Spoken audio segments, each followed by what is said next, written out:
ಹಿಂದಿನ ಪೀಳಿಗೆ ವಿದ್ಯಾರ್ಥಿಗಳಿಗೆ ಮೊಬೈಲ್ ಗೀಳು ಹೆಚ್ಚಾಯಿತು ಅಥವಾ ಸ್ವಾತಂತ್ರ್ಯ ಹೆಚ್ಚಾಯಿತು ಅನ್ನೋದಕ್ಕೆ ಇಲ್ಲಿದೆ ಒಂದು ಸ್ಪಷ್ಟ ಉದಾಹರಣೆ. ರಸ್ತೆಯಲ್ಲಿ ಬಂದು ರೊಮ್ಯಾನ್ಸ್ ಮಾಡುವಂತ ಪರಿಸ್ಥಿತಿ ಉಂಟಾಗಿದೆ. ಮಂಗಳೂರಿನ ಮೀನುಗಾರಿಕೆ ಧಕ್ಕೆ ಲಾರಿ ಪಾರ್ಕಿಂಗ್ ಮಾಡುವ ಸ್ಥಳದಲ್ಲಿ ಕಾಲೇಜು ವಿದ್ಯಾರ್ಥಿಗಳು ರೊಮ್ಯಾನ್ಸ್ ನಡೆಯುತ್ತಿರುವ ವಿಡಿಯೋ ಸಾಮಾಜಿಕ ಜಾಲತಾಣದಲ್ಲಿ ವೈರಲ್ ಆಗಿದೆ. ಅಪ್ರಾಪ್ತ ವಯಸ್ಕರು ಲಾರಿಯ ಬದಿಯಲ್ಲಿ ಚುಂಬಿಸುವ ವಿಡಿಯೋ ಯಾರೋ ಲಾರಿ ಚಾಲಕ ಸೆರೆ ಹಿಡಿದಿದ್ದಾನೆ. ವಿಡಿಯೋದಲ್ಲಿರುವ ವಿದ್ಯಾರ್ಥಿಗಳು ಮಂಗಳೂರಿಗೆ ಸಂಬಂಧಪಟ್ಟ ಕಾಲೇಜಿನಲ್ಲಿ ವ್ಯಾಸಂಗ ಮಾಡುತ್ತಿರುವುದು ತಿಳಿದು ಬಂದಿದೆ.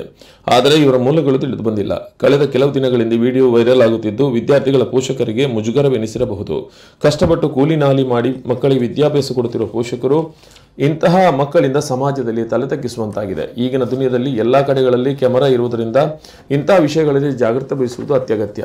ಆದರೆ ಬೆಳಗ್ಗೆ ಮನೆಯಿಂದ ಕಾಲೇಜಿಗೆ ಹೊರಟ ಮಕ್ಕಳು ಇಂತಹ ಕ್ರಿಯೆಯಲ್ಲಿ ತೊಡಗಿರುವುದು ಸಮಾಜ ಒಪ್ಪುವಂಥದ್ದಲ್ಲ. ತಮ್ಮ ಮಕ್ಕಳು ವಿದ್ಯಾಭ್ಯಾಸ ಮಾಡಿ ಒಳ್ಳೆಯ ಕೆಲಸಕ್ಕೆ ಸೇರಿ ತಮ್ಮ ಕಾಲಲ್ಲೇ ನಿಂತು ಪೋಷಕರನ್ನು ಸಾಕಿ ಸಲಹುತ್ತಾರೆಂದು ಕನಸು ಕಾಣುತ್ತಿರುವ ಹೆತ್ತವರಿಗೆ ಈ ದೃಶ್ಯ ಕಂಡರೆ ದಿಗಿಲು ಬಡಿದಂತಾಗಬಹುದು ಎಂದು ಸಾರ್ವಜನಿಕರು ಹೇಳುತ್ತಿದ್ದಾರೆ.